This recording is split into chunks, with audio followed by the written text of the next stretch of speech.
আমার প্রিয় West Bengal state ইউনিভার্সিটির ফোর্থ সেমিস্টারের ছাত্রছাত্রীরা যাদের GE4 DSC4 ইতিহাস আছে, অর্থাৎ 2024-এ যারা GE4 DSC4 ইতিহাস পরীক্ষা দেবে তাদের জন্য আমার এই ভিডিও। যদিও হাতে তোমাদের এখন মোটামুটি সময় আছে, তোমরা যদি আমার সাজেশনের উত্তর এখন থেকে লিখে প্র্যাকটিস করো, আশা রাখি তোমাদের প্রত্যেকের পরীক্ষা ভালো হবে। আর তোমরা জানো যে আমার সাজেশনের বাইরে প্রশ্ন হবে না, সুতরাং এর বাইরে তোমাদের কোনো প্রশ্ন করার দরকার নেই। তোমরা এখন থেকে উত্তরগুলো লিখে অভ্যাস করতে শুরু করো, আশা রাখি তোমাদের প্রত্যেকেরই পরীক্ষা ভালো হবে। দেখে নাও আমার সাজেশানটা কী আছে। প্রথমেই জানো তোমাদের 2 নম্বরের 10টা লিখতে হয়, পরীক্ষায় 15টা থাকে। আমি যেগুলো দিয়েছি একটু খেয়াল করে নাও। 1, ইংরেজ ইস্ট ইন্ডিয়া কোম্পানি কখন বাংলা, বিহার, উড়িষ্যা দেওয়ানি লাভ করেছিল? 2, কোন বছর পিটের ভারত শাসন আইন পাশ হয়েছিল?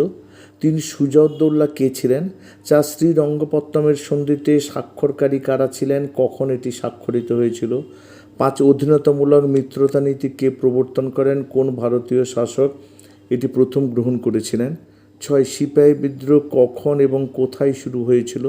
7, কে কখন কাইজার-ই-হিন্দ উপাধি ত্যাগ করেছিলেন? 8, গান্ধী কখন এবং কেন আইন অমান্য আন্দোলন প্রত্যাহার করেছিলেন?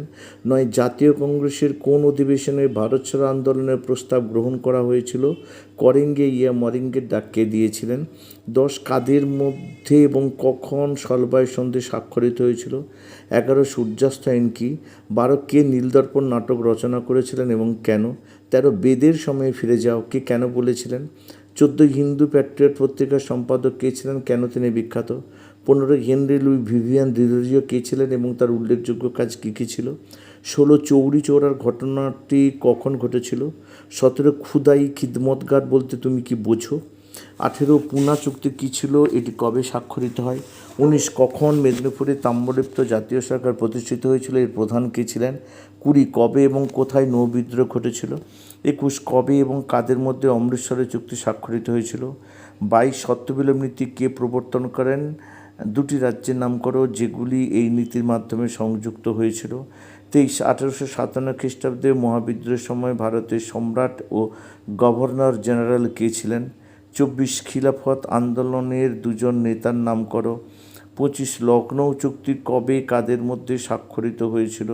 26, কবে এবং কোথায় পাকিস্তান প্রস্তাব গৃহীত হয়? 27, ভারতীয় সংবিধানের প্রধান রূপকার কে ছিলেন এবং এই সংবিধান কবে কার্যকর হয়েছিল? এবার গ্রুপ বি দেখো, 5 নম্বরে তোমাদের 2টো লিখতে হয়, যেগুলো স্টার চিহ্ন দেওয়া আছে, এগুলো ভালো করে একটু খেয়াল করে নিও। 1, ইস্ট ইন্ডিয়া কোম্পানির দেওয়ানি লাভের তাৎপর্য কী? 2, অধীনতামূলক মিত্রতার নীতি বলতে কী বোঝো? 3, ভারতের সামাজিক সংস্কারে আর্য সমাজের ভূমিকা লেখো।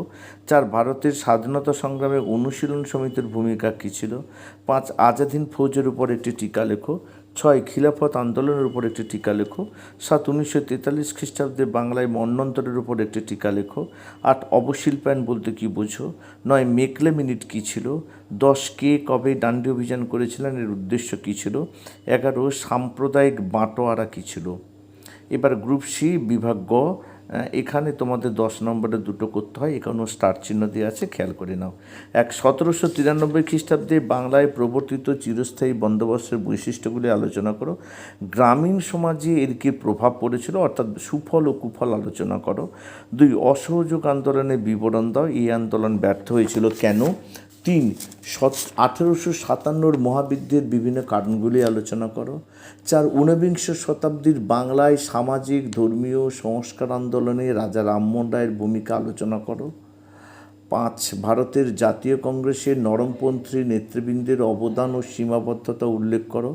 6, 1947 সালে ভারত বিভাগ কি অনিবার্য ছিল? 7, ইংরেজ ইস্ট ইন্ডিয়া কোম্পানির সঙ্গে সিরাজদৌল্লার বিরোধের কারণ কী ছিল? এই সংঘর্ষের ফলাফল কী হয়েছিল? 8, আইন অমান্য আন্দোলনের পটভূমি আলোচনা করো, এই আন্দোলনে কেন ব্যর্থ হয়েছিল? যদি ভিডিওটি ভালো লেগে থাকে অবশ্যই লাইক, কমেন্ট এবং শেয়ার করবে, আর বন্ধুদের শেয়ার করে এটা তাদেরকে জানতে সাহায্য করো।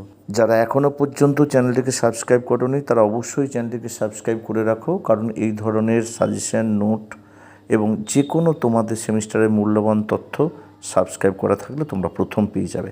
আজ এই পর্যন্ত, আবার দেখা হবে পরবর্তী কোনো ভিডিওতে।